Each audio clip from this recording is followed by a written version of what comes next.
बिहार की पूर्व मुख्यमंत्री राबड़ी देवी का राजधानी पटना स्थित सरकारी बंगला खाली करने का मामला इन दिनों चर्चा का विषय बना हुआ है। 10 सर्कुलर रोड स्थित इस सरकारी आवास को पूरी तरह खाली किया गया है या नहीं, इसको लेकर अभी भी स्थिति स्पष्ट नहीं है। इसमें सबसे बड़ी वजह है उस सामान की सूची का गायब होना, जो राबड़ी देवी को बंगला आवंटित किए जाने के समय सरकार की ओर से उपलब्ध कराया गया था।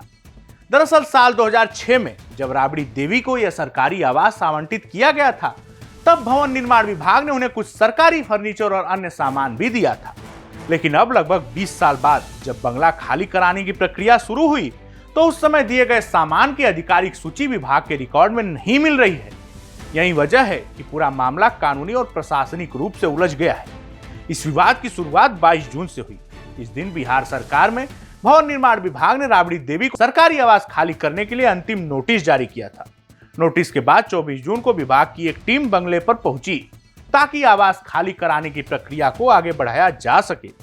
लेकिन यहाँ एक बड़ी समस्या सामने आ गई। विभाग के अधिकारियों के पास उन सामानों की कोई सूची नहीं थी जो 2006 में बंगला आवंटन के समय राबड़ी देवी को दिए गए थे। यानी सरकार के पास यह रिकॉर्ड ही मौजूद नहीं है कि उस समय कौन कौन सा सरकारी सामान बंगले में रखा गया था।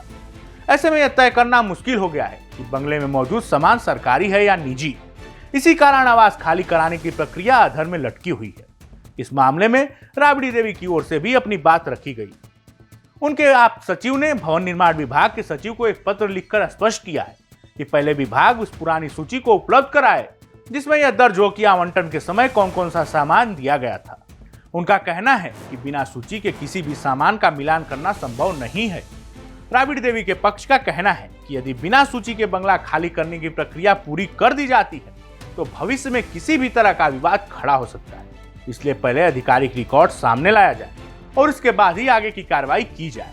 इसी बीच सोमवार को भी बंगले से सामान निकालने का काम जारी रहा। परिवार से जुड़े सूत्रों के मुताबिक बिहार विधानसभा में नेता प्रतिपक्ष तेजस्वी यादव अब अपने अलग सरकारी आवास 1 पोलो रोड में शिफ्ट हो सकते हैं। इसी दौरान राष्ट्रीय जनता दल के वरिष्ठ नेता अब्दुल बारी सिद्दीकी भी 10 सर्कुलर रोड स्थित आवास पहुंचे और पूरे मामले की जानकारी ली।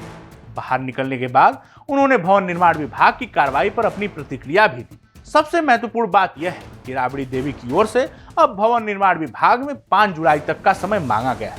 उनका कहना है कि इस दौरान आवंटित सामान की सूची का पता लगाया जाए और उसका सही तरीके से मिलान किया जाए। इसके बाद ही यह तय किया जा सकेगा कि बंगला पूरी तरह खाली हुआ है या नहीं।